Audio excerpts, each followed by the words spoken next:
Raw kicks off, the crowd electric, exciting perhaps. Well, the show starts off with none other than John Cena, his first show in his retirement tour in 2025. John Cena comes out and he talks about how much this reaction from the fans means to him, as this is a history-making moment for the WWE. After 30 years on cable, they're on a big Netflix streaming service. And Cena gets a bit emotional about how this is the beginning of the end of his career.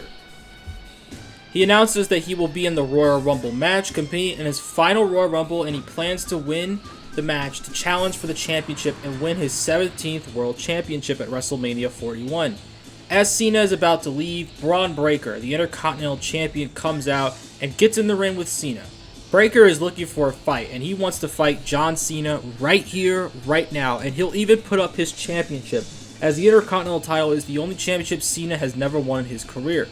So, John Cena agrees, and we got our first match for the Intercontinental Championship, John Cena versus Braun Breaker. Braun Breaker's explosiveness proves to be quite a bit for John Cena, but as we all know, John always comes back, and he comes back with his trademark moves, slams down Braun Breaker, and sets up for the 5-knuckle shuffle. He nails the 5-knuckle shuffle, and he sets up for the attitude adjustment. Cena's going to win a championship on day one? Well, not exactly, as Breaker gets away and Cena goes after him to the outside, but Braun smacks Cena with a kendo stick on the outside, and ensuing a disqualification. Braun Breaker gets disqualified, but he stays champion. The fans aren't too thrilled with this outcome, but Cena is able to AA Braun Breaker and then leave. You can't see me, and leaves the ring. And I might be thinking, wow, you buried Braun Breaker. Why did you do that? First off, no. He looks strong and he dominated the match. Secondly, John's been booked like crap for years, so we have to make him look like a threat if we're gonna have this retirement tour be taken seriously, okay? Okay. With that out of the way, John goes up to the ramp and the world champion Gunther comes out to confront John Cena. Is this the future for the greatest of all time? A match with Gunther at WrestleMania?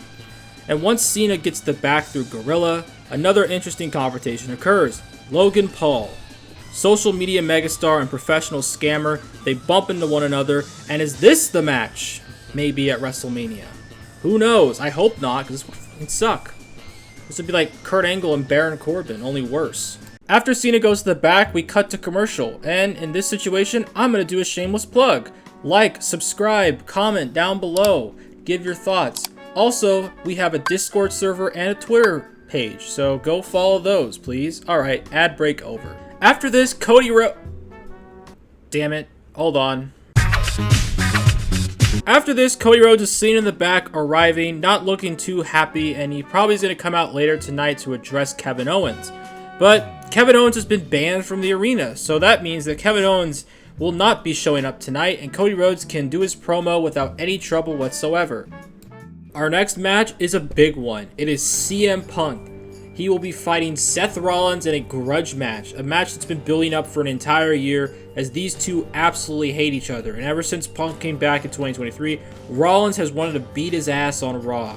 So tonight, it'll finally happen. The match that's been building up for a year will collide. Well, the two men start off brawling with one another. This isn't a wrestling match. This is a personal feud, and the hatred is completely mutual between one another, and they each trade momentum back and forth. They also get all of their high spots in, buckle bomb, elbow drops, you name it, it's all here. It is the end of the match. CM Punk is taking down Seth Rollins and he calls him up for the go to sleep. CM Punk gets him on his shoulders and nails the go to sleep. But Seth rolls out of the ring, and unfortunately Rollins cannot make the count. Seth Rollins loses and CM Punk wins via countout. And the crowd is, well, unhappy. But they're not as upset as CM Punk is, who is livid and still tries to beat up Seth Rollins after the match, and he throws Seth back into the ring, gets back in the ring, and then Seth hits a shock curb stomp onto CM Punk. He screams at Punk that this isn't over, and Seth Rollins leaves the ring for now. A future Mania match, perhaps? Well, yeah, duh, of course. You'd have to be a real moron to not book that.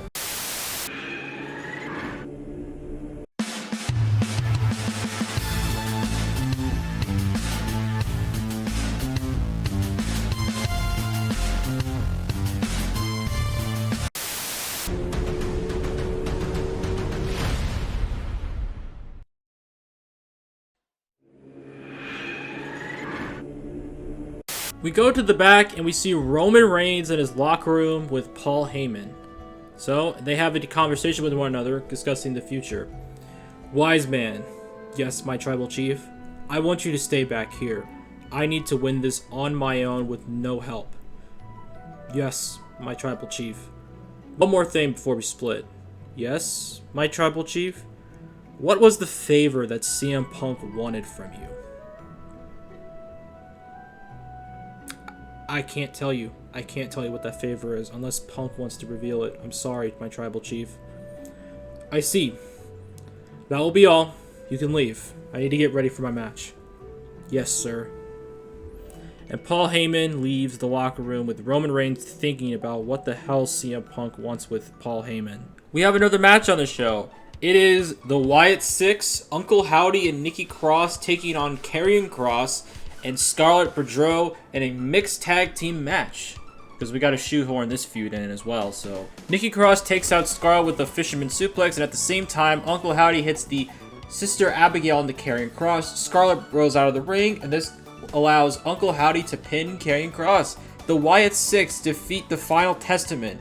Yay! Okay, wait, let's move on to the next match. The one that actually matters. We move on to the next match of the night, and it is a big one. It is the Women's Intercontinental Championship Finals Tournament. The finals takes place on this Netflix Raw to crown our first ever Women's Intercontinental Champion. Who are the finalists? One of them ends up being Io Sky, who defeats Lyra Valkyria to advance to the finals, and is now getting her crack at a championship. Her opponent is going to be Zoe Stark. And I love Dakota Kai, but I honestly think that Dakota Kai will lose to Zoe Stark as they want to save this match for a later date. WrestleMania, perhaps? Maybe. So, the match is Io Sky versus Zoe Stark for the inaugural Women's Champion. The match is a great one. These two women are great in-ring talents and they go back and forth. But, in the end, Io Sky takes down Stark and then goes to the top rope and hits the over-the-moonsault to win the match, pin Zoe Stark, and Io Sky becomes their first Intercontinental Women's Champion. Pause, timeout. Okay, so this scenario, this match that you just watched, is completely untrue. This will not be happening. Why? Well, because Dakota Kai and Lyra Valkyria qualified instead of the other two women, so they're fighting for the Intercontinental Championship. Which one of them will win? Well, after Dakota Kai hits a chiropractor, she does a penalty kick on her shoulders and pins Lyra for the 3. Dakota Kai is the Women's Intercontinental Champion. We had to retcon, so sorry about that. Alright, let's move on. Our second ad break. There's going to be a lot of these, believe me. Shout out to Murph's YT13 for the idea of this, so I'll link the video down in the description. After you finish this, go check his out, okay? Okay. We have Cody Rhodes, the WWE Champion, coming out to do a promo. Cody Rhodes comes out to address Kevin Owens about the Royal Rumble and says that how he's disappointed in how all of this shaked out. He thought they were friends, and the only reason why he aligned with Roman Reigns back in October was because they had a common enemy in the bloodline and needed to settle that. But Kevin Owens misunderstood and has taken this to a whole new level that he thought wasn't even possible. So at Royal Rumble in the ladder match, he will become the undisputed champion and defeat Kevin Owens and hopefully end their squabble. As Cody Rhodes is starting to finish up his promo, Kevin Owens comes running out of the crowd, runs in the ring to attack Cody Rhodes. He takes him down with the stunner, and it looks like he is going to hit another package pile driver to Cody Rhodes, possibly injuring him again. But Adam Pearce runs in and breaks it up and yells at Kevin Owens, "What the hell are you doing here? You're not supposed to be here. I'm gonna find your ass, you stupid." And then eats a stunner from Kevin Owens. Kevin Owens screams at him, and full chaos as security guards and referees are everywhere trying to break this stuff up. The fight is breaking up, and we cut to a break due to the chaos that ensues. After the commercial break, I don't know, probably a Slim Jim commercial, because who doesn't love those, right? A little excitement, step into a... Crap, it happened again. Are you kidding me, Netflix? Really? On this big debut, we have buffering issues? We have another match. It is going to be Damian Priest versus Dominic Mysterio. Yes, they're still feuding with one another, unfortunately. But after Finn Balor has lost many times to Priest and has gotten beaten up by him over and over again, Dominic decides to step up and bench Finn Balor and do it himself. Dominic Mysterio, of course, is incredibly arrogant and cocky and thinks that he is the leader of the Judgment Day and he can defeat Damian Priest. It goes as well as you expect for him. Damian dominates with his raw strength, but Dirty Dom plays dirty to gain control of the match.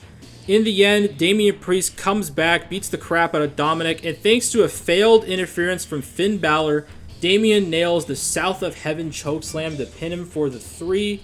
And Damian Priest defeats Dominic Mysterio, hopefully ending this feud because it's been going on way too long. However, this loss between Dominic Mysterio and Damian Priest is starting to cause a rupture between the Judgment Day.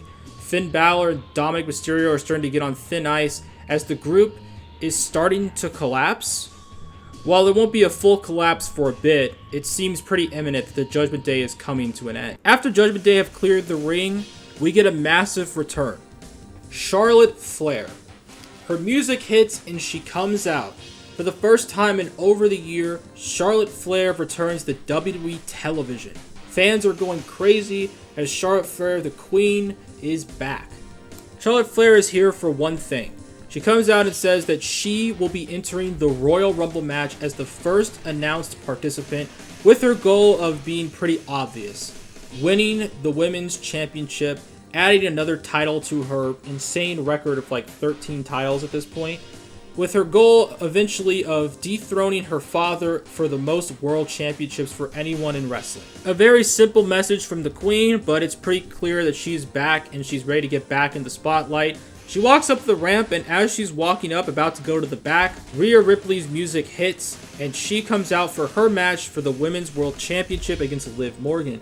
The two women have a stare down between one another, as they do have history, as Charlotte Flair was the woman that lost to Rhea Ripley to start her run as the top woman. Could Charlotte Flair get revenge on Rhea Ripley for her loss? It's definitely possible. We have to focus on the present. Rhea Ripley and Liv Morgan are going to fight once again for the Women's Championship, unfortunately, because this feud has been going on for fucking 9 months. And hopefully this is the end, or at least we have some sort of conclusion, right? Well, the match is a typical Liv versus Rhea match. I mean, we've seen them fight for years at this point, and for like 9 months they've been feuding for the Women's Championship, so you get what you expect in this match. Oblivion from Liv Morgan takes Rhea Ripley down, but Rhea Ripley kicks out and Liv can't believe it. So Liv is going to go to the top rope to try to finish her off once and for all, but Rhea gets up and attacks her, which leads to Rhea Ripley hitting a super duper riptide off the top that pins Liv Morgan. Rhea Ripley does it again.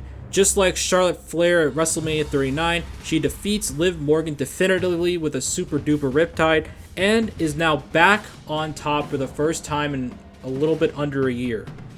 Well, what does the future hold for Rhea Ripley and the women's title?